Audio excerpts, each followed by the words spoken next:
Starting the stream up. Salute to Knicks Nation out there. Happy Sunday. This is a brunch edition of the quarantine stream. And today's episode, we're going to talk a little bit about Julius Randle. What does the future hold for Julius Randle? A couple updates on the NBA. And could Scott Perry be retained as the GM of the Knicks going forward?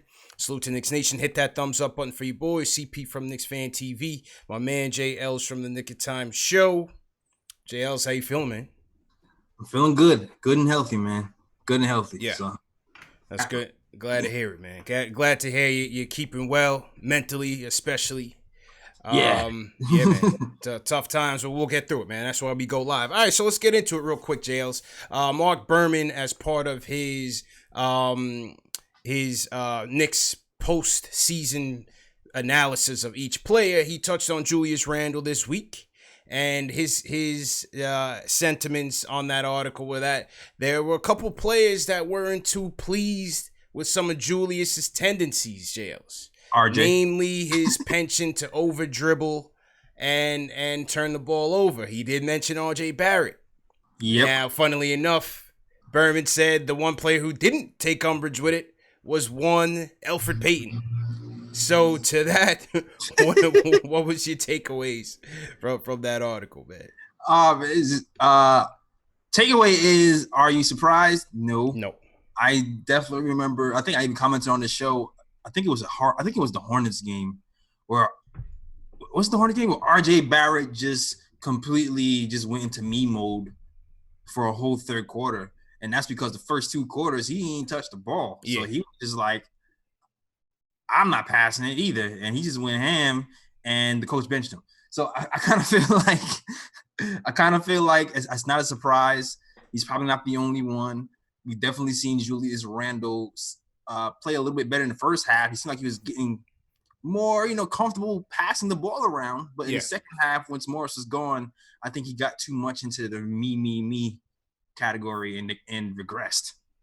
Really. Yeah, I agree with that, man. And like we said, listen, this is an interesting fit for Julius with this team. I think, part of the issue is that he's playing as a number one option when he's really a 3 or 4 option. And so a lot of his weaknesses are magnified, especially in New York. We know this. You know what I mean? Heavy is the head that wears the crown, no matter who your best player is, right? Even D. Lee found that out for a little while. So I think with Julius, his struggles to really elevate the team from an assist standpoint, defensively, just overall leadership, too many turnovers. I think, the pressure has been built on him in that way. But I think what the problem is that the future of the Knicks going forward throughout the length of his contract, should they choose to keep him, he's still going to be likely the most talented on the team. You know what I'm saying? And so the dilemma is, do you continue to feature him or continue to have him be that number one option, or how do you limit his usage, defer to RJ? Do you bring him off the bench? You know what I mean? Like, I think that's the issue with Julius being here. I just think the timing of him being here doesn't coincide with what the Knicks are trying to do. Like, I feel like you gotta move him, man. Like, I haven't been down on Julius Randle as everybody else has. I feel like everybody else kind of crucifies him and calls him like the worst player ever available. And I don't think that's true. It's really more about fit than anything to me. And it's time to move. I think it's time to move him. I don't think it's gonna be as hard to move him as some might think it is because of his contract. Like, Scott Perry and those guys, they set up the contract pretty well where this could be his last season. He still dropped 19-9. 19-9, yep. Yeah, and like a team, whatever team has him, they have a team option available to let him go if they don't perform. Right, but you still owe him for $1 million. Right. But then you're still like, depending on how the Knicks look at it too, like some teams can still release him and be able to pick up a big free agent if they want to, right? And the way the Knicks cap is set up, we can possibly take on a little bit more salary if it's a piece we need and still have cap flexibility because we have so many other team options on this team that we can release. We just have a lot of flexibility overall. Yeah, and that you could be thankful for. I think this was Macri's posting from. He pulled this from Basketball Reference. Salute to Jonathan Macri, friend of the program. He pulled this from Basketball Reference, and he pulled a list of players at this century with as many field goal attempts as Randle has, which is greater than 15 a game. Turnover percentage, turnovers per game, which is great, 3 or greater. Assists, which are 3 or less, and effective field goal percentage. And Randle is in a list with Devin Booker, DeMarcus Cousins, Rudy Gay, Melo multiple times, Zach Randolph couple times, Antoine Walker, Glenn Robinson, Sharif Abdul-Rahim. So what is this list? Is people who kind of put up a lot of shots and miss a turn the ball over. Mm-hmm. You know, below average effective field goal percentage. Below average effective field goal percentage. Okay. Assist rate fairly low. Right. Okay. You know, winners. Winners, Jails. Right. Yeah. I mean, winners, man. Yeah, it goes back to the argument before when you're talking about are the numbers productive or are they just numbers? I still think it depends on the system and the right personnel. Though, yeah. Right? Yeah. Right now, it's just not right for him, man. I don't think it's a good fit. I think ideally off the bench would suit him perfectly. But how do you do that? How do you put your highest paid player on the bench for a team that's, you know, still trying to build? I don't see how they would do that. Yeah, I don't understand that either, man. I don't understand. Like that's the problem. Usually teams get into predicaments in that way where they try to take these veterans and come off the bench. Mm-hmm. It kind of Miami had that situation when you notice somebody was talented, but you want to go with the youth. It causes a ripple effect, which is why usually just ended up trading those guys anyway. Yeah, despite the talent level and experience level. Talented player, man. Listen, Julius is a talented player, bro. He's 19-9. It's nothing to sneeze at. He's a talented player. It's just how do they use him, you know, to get the most out of him and to really help the team win. And I think that's either being a fourth option on a very good team or, you know, coming off the bench. I feel like you said this during our season preview earlier this summer where you felt like Randle may not be appreciated until later on in his career. Did you say that? Or am I making this up? Randle would not be appreciated? Like he won't be as useful to a team until he's like coming off the bench like later on in his career. I feel like we did a show and you had said that about Randle. I don't know. I don't think I said that. Yeah. I'm not sure. I don't know, man. Maybe I'm making it up. I could have sworn he said that. He would not be. Man, I know I was talking about coaches not. Yeah. I know. I definitely know people aren't really appreciated in general on the Knicks when they're here, and then whenever they get moved, that's when people start to hype them. Oh, yeah, how come you didn't do on the Knicks? And it's like it's usually plethora of things. Right now, it's the roster construction is just too funny for anybody to really be effective. I mean, let's be honest. His Laker days, early days, he was behind Kobe, right? He didn't have to do much, just play. Went to the Pelicans. AD was there. You had Drew Holiday. You already had that foundation in place. All you had to do was just go in there and fit in. You know what I mean? Here, it's like he is the guy. And he's tried to take that on that role. Like, let's be real. He's tried to take on that role. Let's give him credit for that. You know what I mean? Yeah. I definitely give him credit, but he's just not the number one guy, man. He does not have he doesn't have enough. He's not enough of a playmaker for everybody else. Yeah. He's too boneheaded sometimes. He has the will. He has the will to do it sometimes, but it just feels like he's not all the way locked in all the time, or just not aware. He doesn't have the feel for the game that you need from a guy who's going to lead a team full time. Let's hear from Zay from Maryland on this matter. Zay, how you doing, man? Hey, what's going on, guys? How y'all feeling? Good, bro. Happy Sunday, man. Good.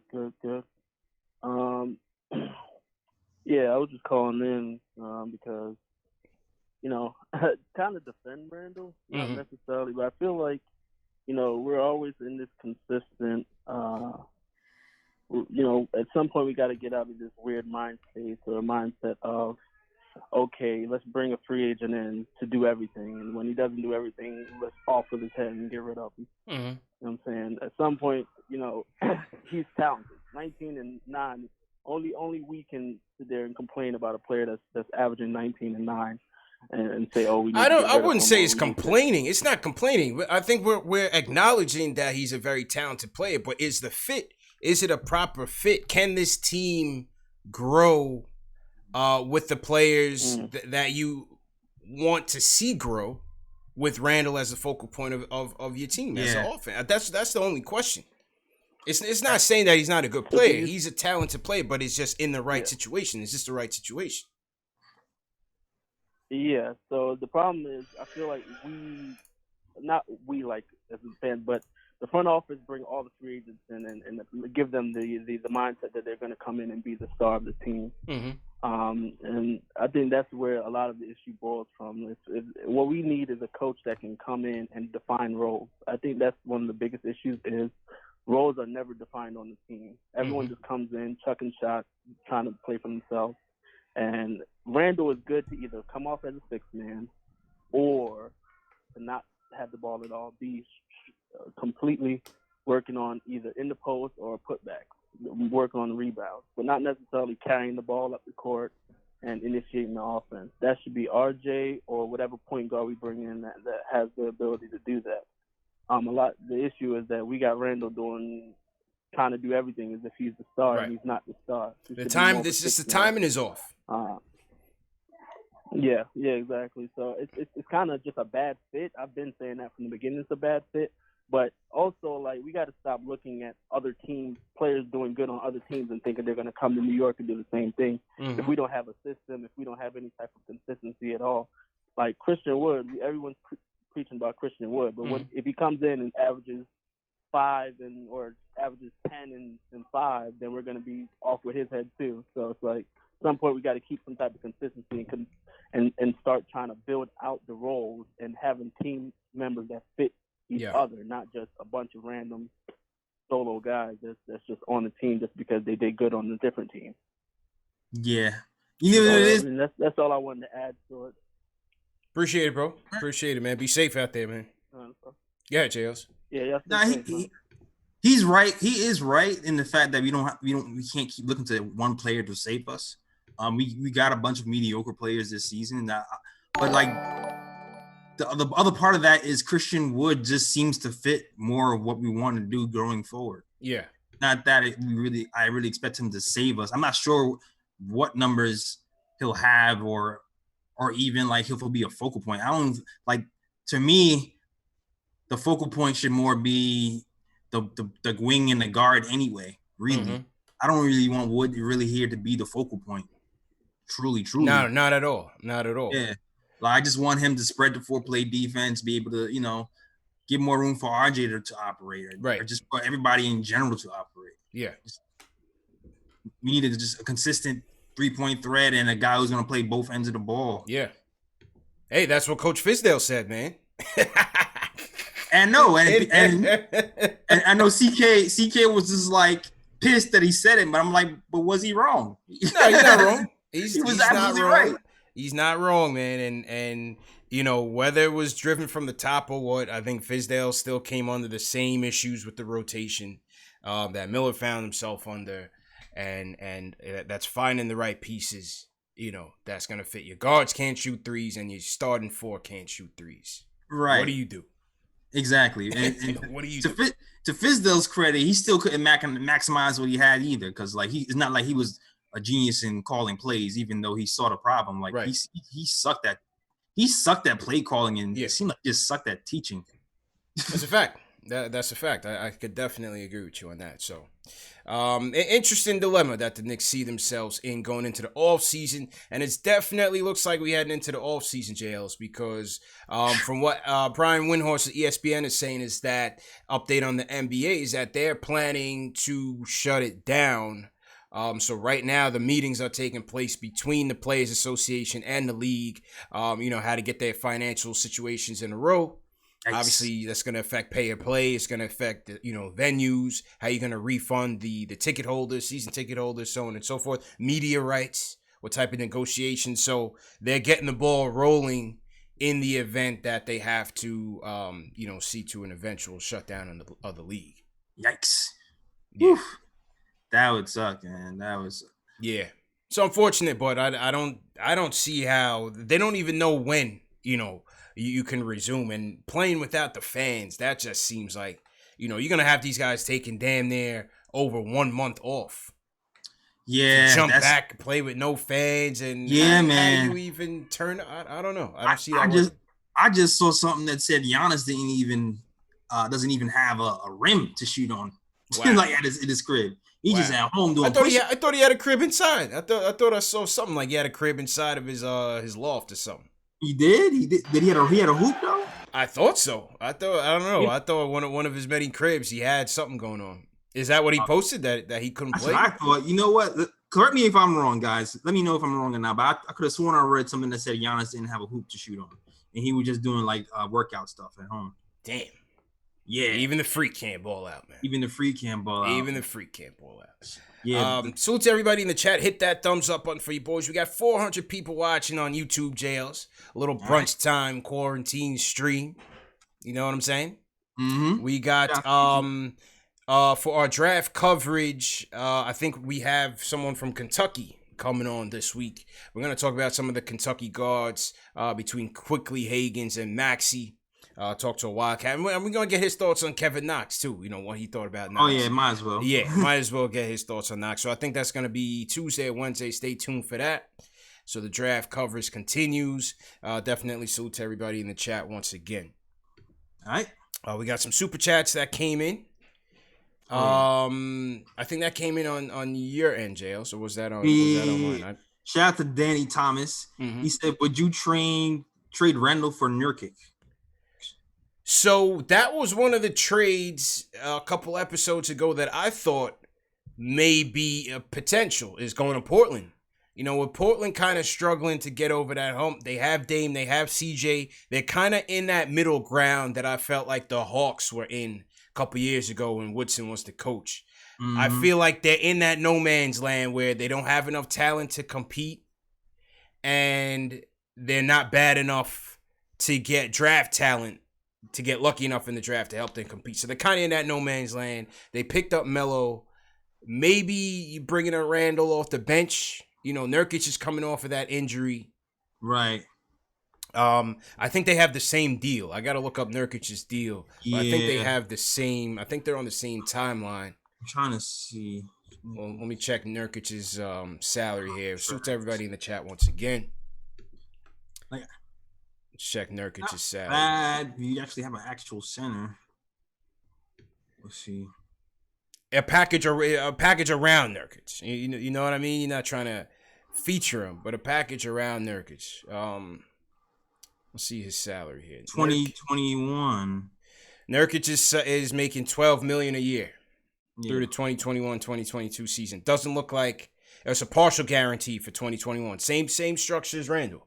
Yeah, so same structure. So maybe you throw in a Nurkic and maybe you get a young piece on top of that. It's a potential. Maybe it's a potential. It was Nurkic in the second or something. Yeah.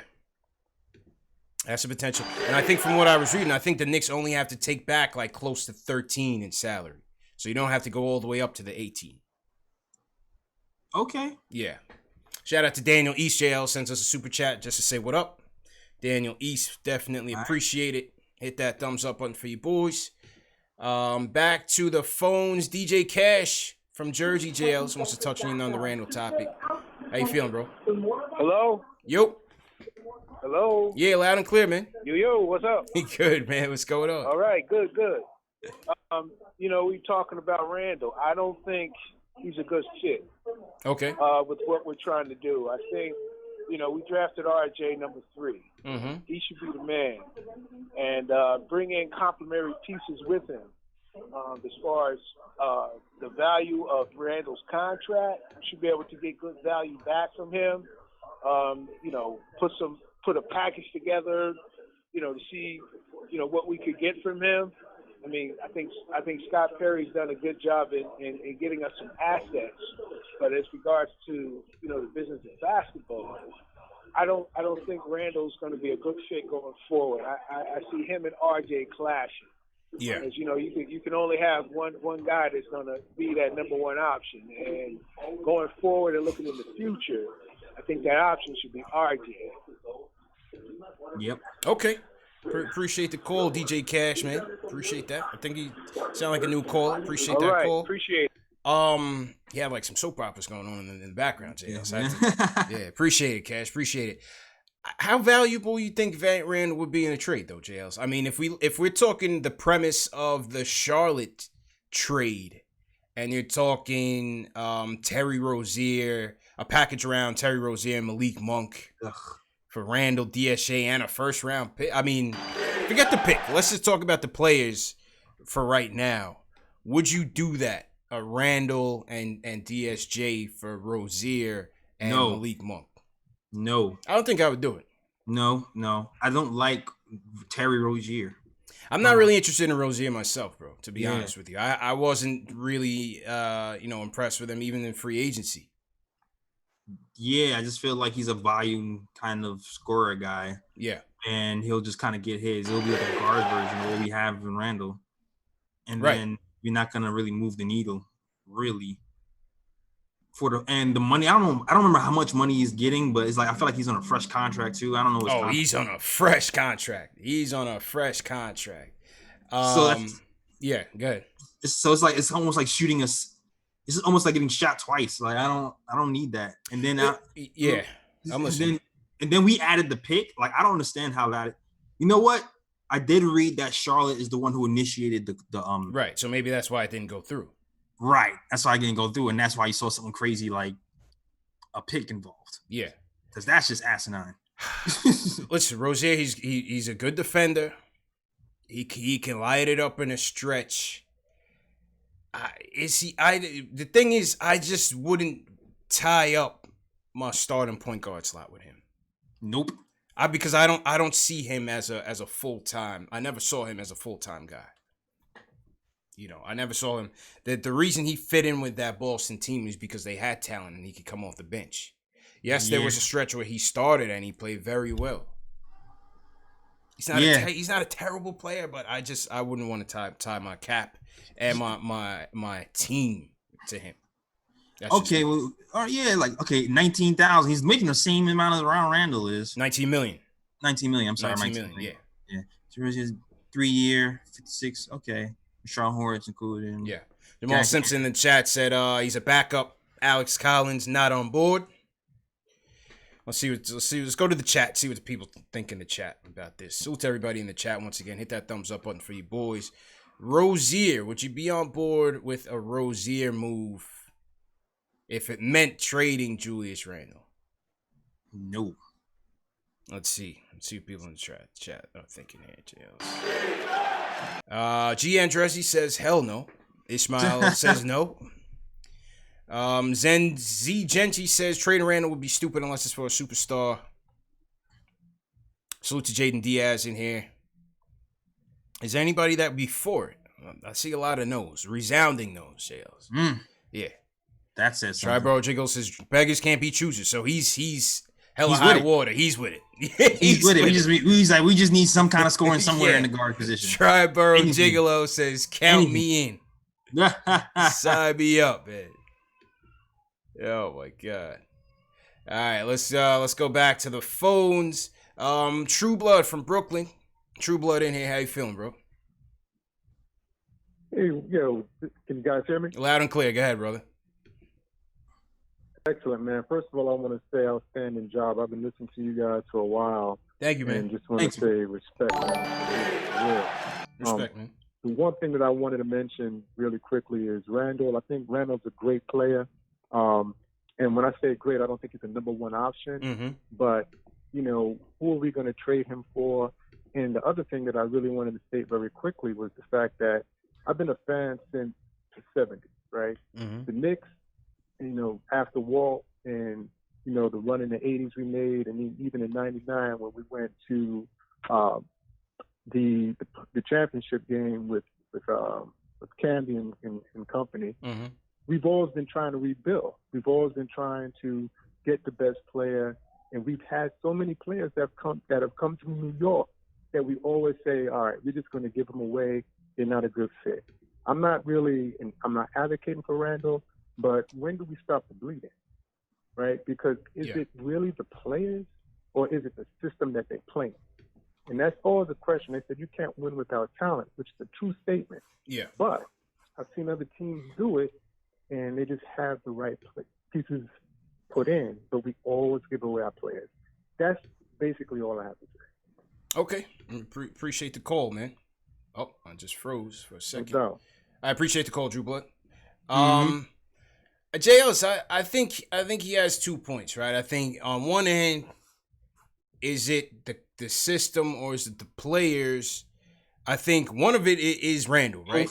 I think one of them is Randle, his inability to see those double teams, see those double and triple teams. He himself has said that. Yep. You know, this is a different situation for him because he's getting all that attention now as the number one guy. And he has struggled through it. Understandable. Secondly, okay, maybe the lineups that he's playing with aren't necessarily ideal. RJ hasn't been a good shooter. Nope. Peyton is a terrible shooter. Bullock was highly inconsistent. Yep. Harkless came in, he's not going to do it for you. Nope. So you're not necessarily spacing the floor that well for him, and that's why the best lineup, the best five-man lineup that they had was with Morris and Portis. Yep. Offensively. You know, the best lineups that they had offensively, best five-man lineup, was with Portis and with Morris because those were your shooters right there. Yeah, absolutely. But yeah, so I mean, it's a mixture of everything, to be honest with you. And we never really had a system to really begin with. Like Fizdale tried to implement a system, but that got changed midway through the season when Miller took over because obviously that wasn't working. And then I feel like Miller kind of had a system too, but he wasn't really cognizant of the players that were being used in the system. So it's a mixture of both. It's a mixture of the players and the system. Yeah. Like nothing is really fitting together. And it's the whole team's collective problem and collective fault. Right. Coaches not putting people in the right position, players not being aware of what's happening. Just a lot of half of the team just being kids and still learning the game. Now that takes us to the third part that we wanted to cover today, and that is the people picking the players, right? Because another Berman article this week stated that, and which was also kind of corroborated by Ian Begley, was that Scott Perry could be retained on Leon Rose's staff at the very least to get us through the draft. So Begley basically, that was his prediction. Right. Berman was basically stating that, obviously with the no March Madness and no face-to-face meetings, it's kind of hard to really put your team together. So the thought is that they would lean on Perry and his scouting team that has been going through the process all year for their draft expertise and as they hit the war room. What do you think about that? I'm comfortable with that. I think I've said this before in the program, how I'm comfortable with Scott Perry's drafting per se. I just the Mitch Robinson thing was a good pickup. No one really knew about him. He didn't play ball, but it seems like the Scott Perry team scouted him from high school and kept tabs on him, was able to pull a diamond out the rough. And the same could go for Alonzo Trier, even though he didn't play well. He didn't play this year. But those were touted as good picks a year ago. So I feel like we should be okay. And especially with a draft like this, we're picking 6th, 7th, 8th. I feel like the very least he does his homework. So he's not going to be super. I feel like we'll be more prepared than other teams. But even though it kind of sucks. Yeah, I mean, I agree with you. Draft-wise, if you're going to look at Mitch, if you're going to look at ISO, if you're potentially looking at Iggy, who knows, Lamar Peters, maybe he goes somewhere else. But, draft and development, outside of the Knox pick being questionable, I can't ding Perry for his last two drafts. You know what I'm saying? Trade-wise, I was talking to my guy Pablo on Knicks Twitter. Trade-wise, yes, you could argue he's been a bit conservative. Yeah. How especially last year when they had a chance to trade Vonleh and the likes. Yeah. She got more assets there. Should have got more assets there. How did they, their inability to utilize the cap space this past offseason the proper way to go get that Iguodala trade done or even get that Harkless trade done that would have netted you an asset, right? Because clearly it was there. So yeah, I can ding him for that as well. But I would be on board with bringing him back in to see this thing through. Especially now with the draft, with so much thing kind of being unorthodox this season, I would keep that consistency and let Perry continue with the draft. Yeah, absolutely. Especially with Leon Rose coming in, brand new guy, not much NBA experience, being on an executive level. I definitely feel like you should lean on some of the guys here, especially if they haven't been a total collapse on that part of the basketball team. Like they've drafted okay, putting the teams together haven't been ideal, but they've been drafted. But maybe maybe from a roster assembly, maybe Rose is going to come with some different ideas, some different capabilities, some better relationships that can that's true. Help. So I would stay with Perry, stay the course with Perry, and see how that takes it. See where that takes it. I just hope we just don't go for any point guard available just because it's a point guard. Yeah, I want to go for the right available player at this point, especially since it seems like the talent is so close together. You know what I mean? Like, yeah. Nah, I hate, man. Unless it's a home run, don't do it. Be smart. They got to be smart about it, man. Be smart. They have to be smart about it. And speaking of point guards, bro, did you see Spencer's breakdown of Kira Lewis?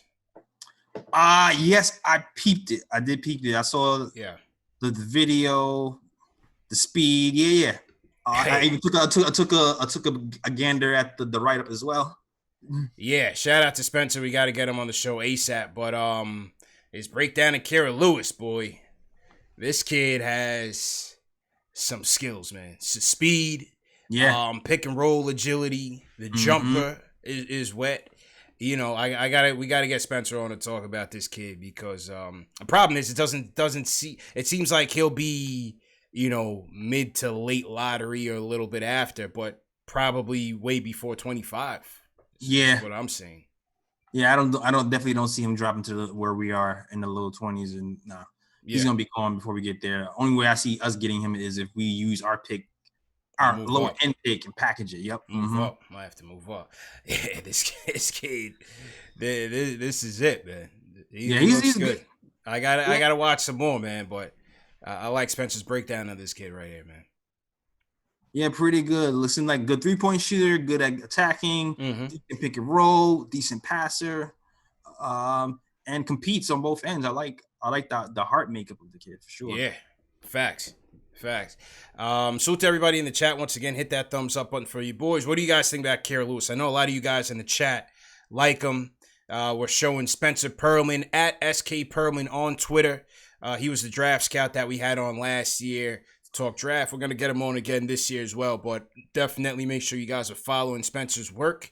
He does very in-depth scouting reports on a lot of these prospects for the Stepien. So Spencer's is definitely a highly credible source that you guys need to follow for sure. Definitely do that. Before we get to Jay Boogie, JL, let's take some calls. I mean, let's go to the super chats real quick. So look, I can't see the super chats for some reason. You can't see? Okay, I know I got one earlier. Yeah. Hold on a second. So yeah, Danny Thomas, he says, salute Danny Thomas gave $2 for super chat. He says he wants Randle for Oubre Jr. Randle for Oubre. That was in Macri's newsletter. Kelly Oubre. Is that possible? Salary wise, I think so. I think Oubre is close to around 15, if I'm not mistaken. Yeah. Spencer on Twitter is SK Perlman. SK Perlman is Spencer's name on Twitter. So to everybody that did send a super chat, I can't read it for some reason on my YouTube console. So if you did send us a contribution, a donation, we definitely appreciate it. Someone also sent us a Cash App. Hinton, so salute to Hinton for sending us the Cash App donation as well. Remember, for you guys watching, first off, if you're new, welcome all team #new. Remember, this show is available in audio podcast format: Spotify, iTunes, Google Play, Amazon, Alexa, and Stitcher. So remember, this is available in podcast format. Go ahead, Jails. In his article, did he say why the Phoenix Suns would be motivated to move Oubre? I don't remember the rationale that he gave. I don't remember the rationale that he gave, but I know Oubre was one of them that he predicted as a potential trade candidate. I'm with that. If that's a possibility, sign me up. Yeah, he certainly killed us, man. I want to shout out These Damn Knicks 919 JLC. He says he's been here since 8,000 subs, but can never catch the content live because of work. Boom. Team #new. So salute to my guy. These Damn Knicks 919. We came on for the brunch time stream, Jay Ellison, and we caught him off guard. Little crossover. We usually come on at nighttime, but I figure, Sunday, let's come on during the afternoon. Maybe we'll get some of our international fans as well. Yeah. Throw your cities in the chat. Let us know where you guys are checking in from. Yeah, good crowd right now, actually. It's a good crowd right now, man. All right, let's hear from our guy, Jay Boogie, man. Jay Boogie, how you feeling, bro? Yo. Hello, how everybody doing, man? Everybody good? Everybody healthy and everything? That's a good thing. Glad to see y'all on board. Yeah, man. How you feeling, bro? All right. Man, I'm doing all right, man. I'm blessed, man. I can't complain about nothing, man.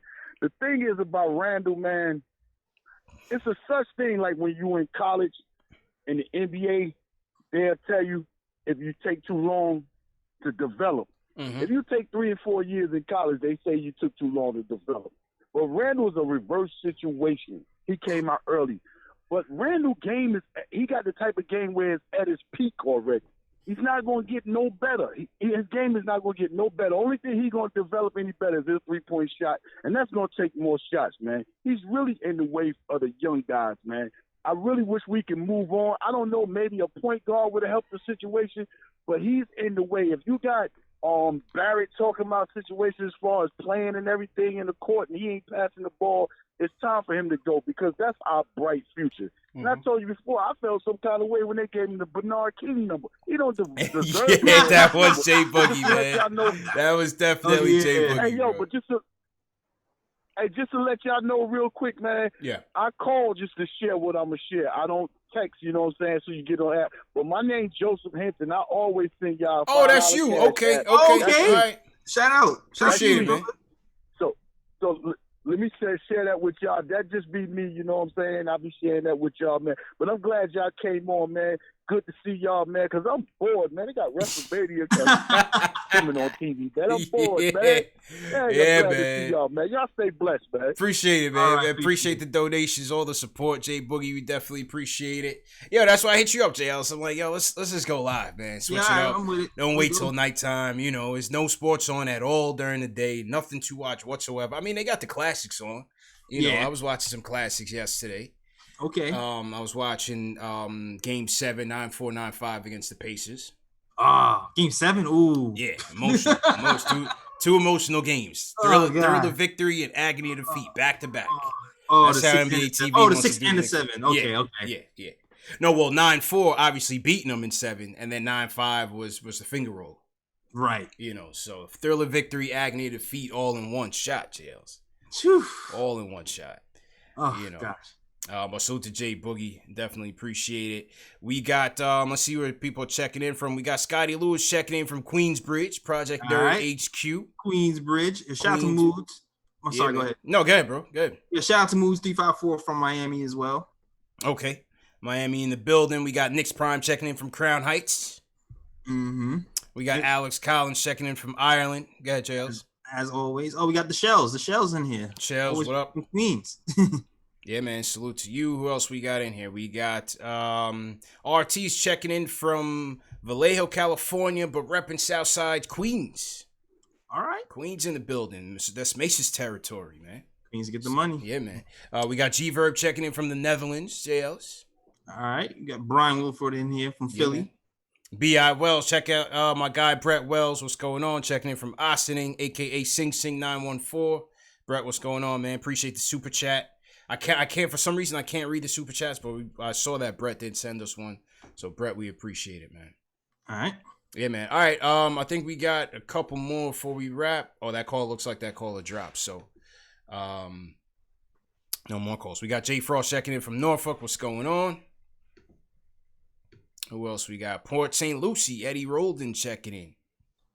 Leon Mitchell in the chat, JL says, love, love, love Kira Lewis. That's 3 loves. Yeah, he's a big fan. He's a big fan. So, yeah, I think that's somebody that I want to watch more games on. Spencer sent me some Obi Toppin joints. So I was watching those this week. Yo, Obi's nice. I like Obi, man. I kind of like Obi, man. Obi's nice. I mean, what if you got lucky? What if you get Obi at 8? And maybe you get creative. You get your Kira Lewis later in the first round. Maybe. Maybe. And maybe you get a gunner with that second round pick. Yeah. Well, and what I like about Obi is he can pick and pop with him from 3. Like he's not like a slow release. He can shoot that 3 and he can pass. He's unselfish. Right. Very unselfish. He's unselfish. So Very he can unselfish. throw lobs to RJ and throw little passes over the top. Mm-hmm. Defensively is going to be the issue. Oh yeah, this because he's going to need a lot of work. He's going to need work. He's going to need a lot of work. Mm-hmm. But still interesting. I definitely want to talk to Spencer about the shooters in the draft. Obviously, we know Naismith, and I want to know about some more shooters later in the first round. Respect the shooting. Yeah, man. So to everybody in the chat, once again, hit that thumbs up button for you boys. The brunch time live stream. I want to shout out Young Guap 77 JLSC's team #new. All right, shout out to you. Yeah, man.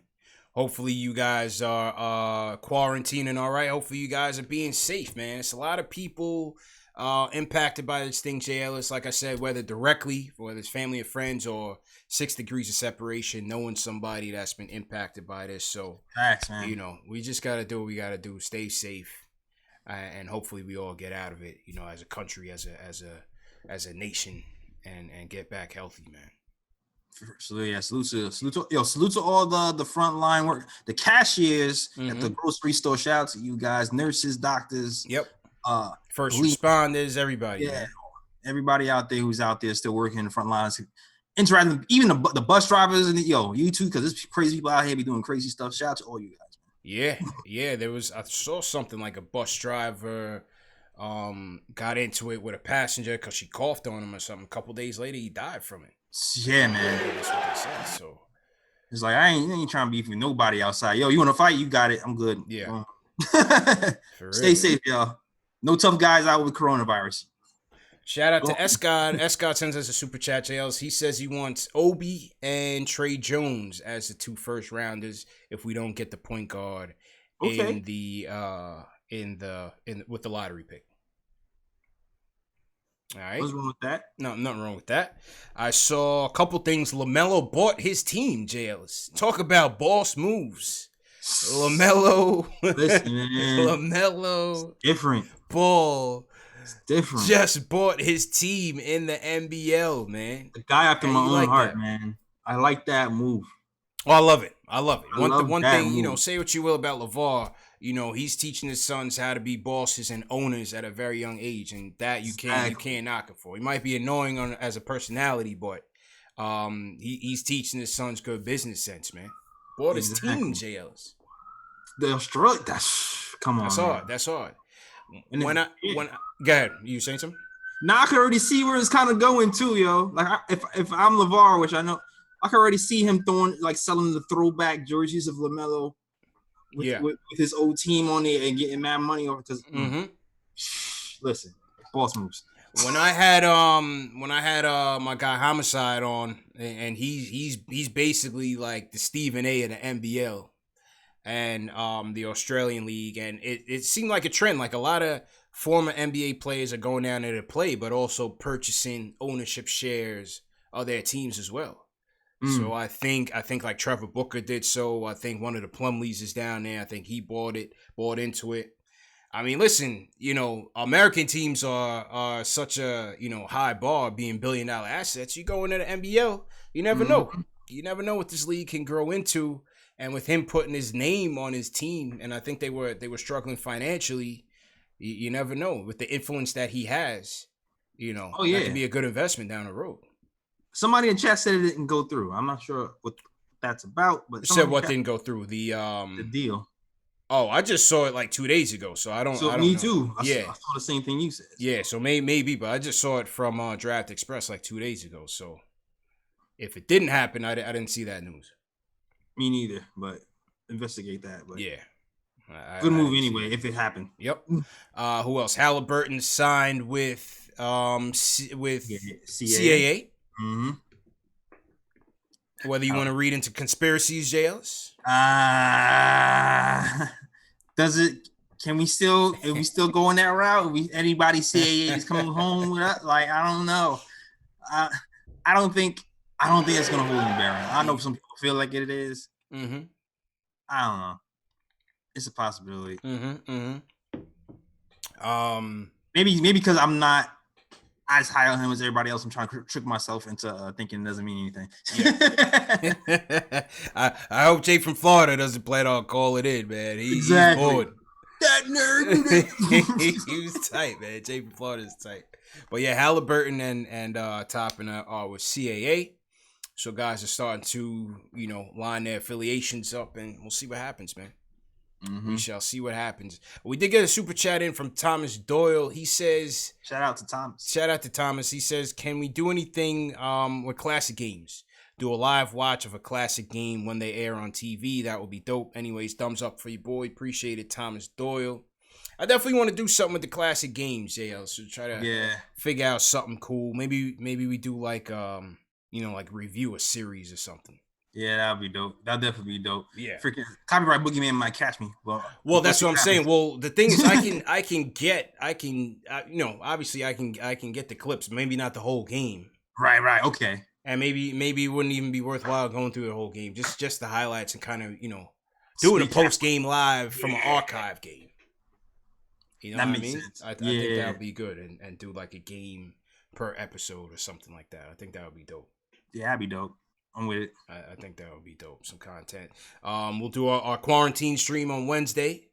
CK's already down and come through, so we'll do the fan mailbag on Wednesday. I think I want to take a shot at that what if. Maybe we do our what ifs for that episode. And each of us pick the ultimate what if scenario back from the Knicks days. There's a lot, man. Yeah. I think I got some good ones. Okay. You've been thinking. Yeah, I think I got some good ones, man. So, but yeah, that's the story, man. JL, it's a good show, man. Good impromptu brunch stream. Facts. Let's catch back up on Wednesday, man. Go ahead and sign out, bro. Yeah, man. Salute to everybody watching, man. If you want to watch out for more KOT content, definitely join me on the youtube.com/KOT Nick Time Show. You can also find all my all the old episodes of Nick Time Show on SoundCloud, iTunes, Google Play, Stitcher, and all those podcast platforms. For sure. Also, check out the blog at nicktimeshow.com to watch some of the writings from my bloggers, especially Ken. And also, Fritz is supposed to be having something out soon as well, so keep a lookout for that. And also have merch in the store, just like the merch I have right behind me. Check that out. RJ Barrett. That is all. Back to you, CP. Appreciate you, JLs, and definitely want to shout out Team #new Melmatic. Melmatic, salute to you. He's checking in from East New York, so salute to Melmatic. Salute to everybody that came in, man. We had close to 400 people. Make sure you all hit that thumbs up button for your boy before you leave. If you're watching on your phone and you have the chat up, all you have to do is X out of the chat at the top right, and then you'll see that thumbs up. Hit that thumbs up button for your boy. It's the best way to support the show. Hit that thumbs up, subscribe to the channel, and share these videos. Those are the 3 best ways to do this every single night for free to promote the show. And we definitely appreciate it. Everybody who sent the super chat, all of that is appreciated as well. And let me salute some guys before we get out of here. Frank Matos, John Talento, appreciate it. NYK Gunner, Delano, appreciate. I thought it was Delano that called in, but he must have dropped off. So Knicks Prime, appreciate it. Tribal Gigolo. Say also you want to shout out, man. Yeah, shout out my guy, shout out Alex Collins. Just wants to stay safe. Also stay safe for you. Shout out to my cousin Winston Ellis. I just found out he's from Brooklyn, 2 Crown Heights. Might be my cousin y'all for real. Related for real. Man. That might be my cousin for real. Shout out to you. Shout out to John Delento. Shout out to Sherwin M. Shout out to Cameron Goldberg. Yeah, man. Shout out to Mo White. Alex, appreciate it, Alex. Yeah, bro. Oh yeah, Craig Williams too, man. Shout out to Craig Williams, always here supporting me as well. Yeah, man. Ray Nesh, Marlon Small, appreciate it. Pranav, always appreciate it. And yeah, man, we out of here. See you guys Wednesday night. Wednesday night, the quarantine stream. Peace.